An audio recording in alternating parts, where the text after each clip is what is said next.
Welcome back, PetaPixel viewers. Chris Nichols here. We finally have it. Look at this.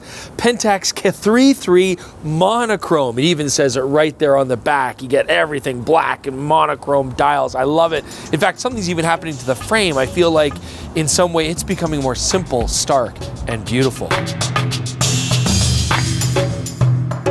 So yes, today we are indeed taking a look at the Pentax K-3 III Monochrome, but I do want to say I'm really going to be focusing more on the actual monochromatic sensor, the experience of shooting it in that regard. We're talking about a bit of the science behind it, and I'm really kind of going for the experience today. I'm shooting a 35mm and a 50mm prime lens, just nice and simple and old school. We're going to cover some of the features of the K-3 III, but really if you want to get a full rundown, you should check out the video when we reviewed the original K-3 III on DPureView TV. Definitely check that out. Today we're really going to be focusing more on this beautiful black and white sensor. And before we go any further, I want to give a big thanks to the camera store. Ironically, they lent us the K-3 III for our DPureView TV episode a couple of years back, and now they've lent us this monochrome and a color K-3 III to compare. So huge thanks to them for providing the gear so we can make this review possible. I know you've been waiting a long time for it, but I think it'll be worth it.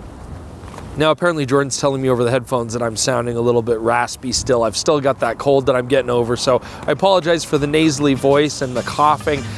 You know, maybe we'll set up a Patreon so that we can buy cough drops.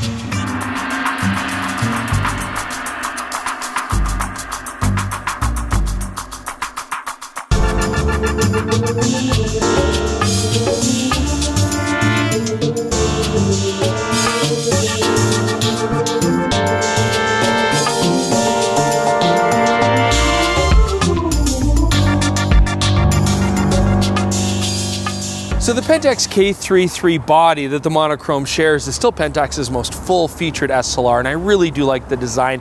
Not as big and bulky as the K1, but it's still got that solid, rugged, weather-sealed feel. I know it's going to stand up to lots of abuse like Pentax's can. I also do like the controls. I mean, it's got a nice big grip on here, still a little bit large for my small hands, but that's not Pentax's fault. That's still my parents' fault. But otherwise, the controls are beautiful. I like that we've got a separate video, live view, and photo switch.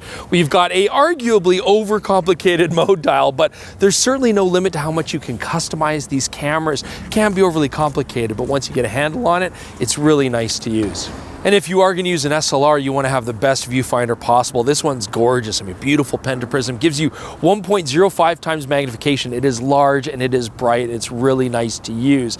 Keep in mind, though, that because it's an SLR, you're not going to be previewing the world in black and white like you would on a mirrorless camera through the EVF. You can go to the LCD back panel, 1.6 million dots. I mean, it's got lots of detail. It's touchscreen, which is nice.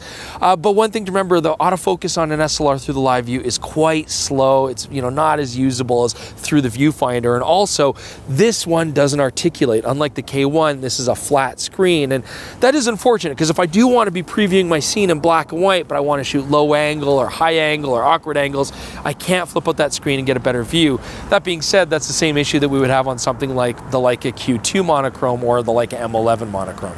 Okay, so one of the cool things about true monochromatic cameras is I can go back to using my classic color filters. Oh, I think Jordan's telling me that you can actually see the color there on the black and white. Well, go to B-roll. There you go. There, you trust me. See? Orange, just like my jacket, which is also black and white right now.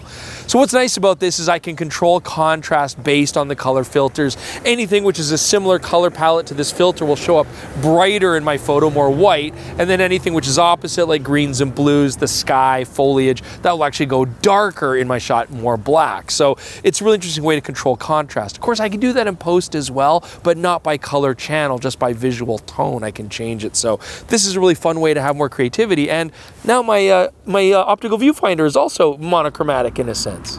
So, you know, shooting a monochromatic sensor like this is always a lot of fun for me. I mean, a big part of the appeal is the change in experience.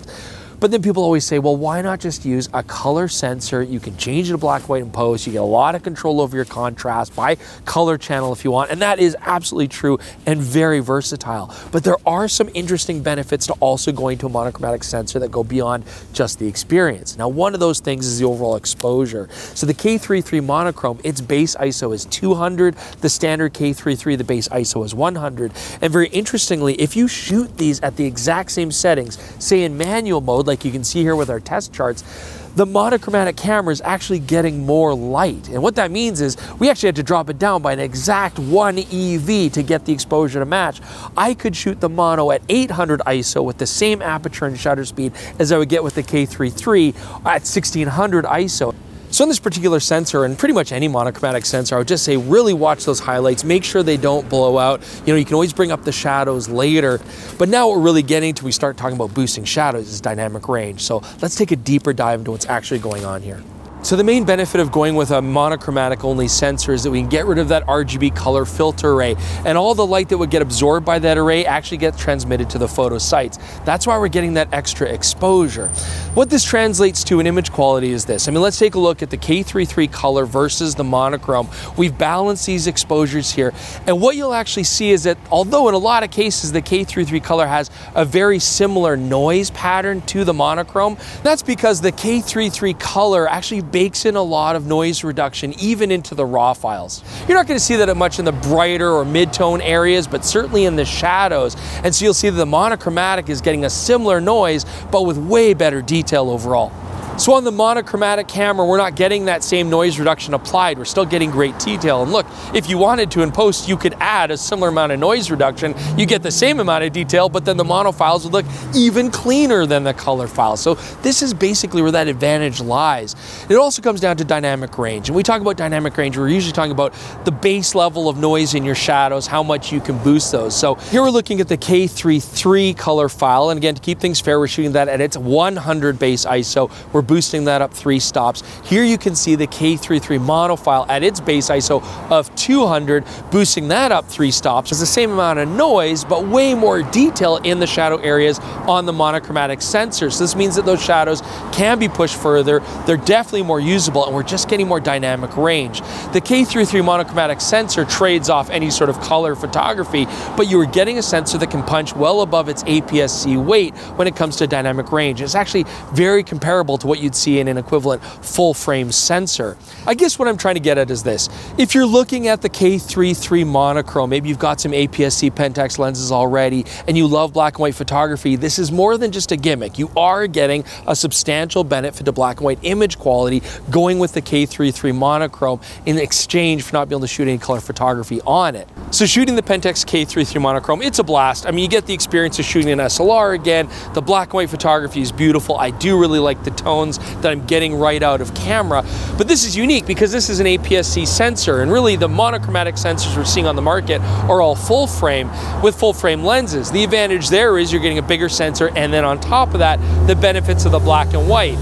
Here with the K3 III Monochrome, because we're already starting out as an APS-C, that does change the dynamic a bit. Because, for example, I could get a Pentax K1 right now, full frame sensor, actually more affordable than this camera, still certainly a very capable shooter, but that would give me roughly the same dynamic range that I'm getting here, even when converted to black and white in post, and then I could also shoot color. I mean, there's a big potential there for making a Pentax K1 monochrome. That would really shake things up. Then we'd be getting that full frame sensor with the extra advantage of black and white. Regardless, I still think this is a great way to go if you love black and white photography and you're already invested in Pentax APS-C lenses. Well, if you love black and white photography as much as I do, leave your comments below. We always love to read those. Subscribe to the channel too. We deserve it. I think we do, and you know we do too. And listen to our podcast if you get a chance. It's great while you're driving, while you're cleaning the house, whatever you want to do. You can find on the same channel or all your favorite podcasting apps. Just search for PetaPixel. Thanks so much for joining us. We'll see you soon with more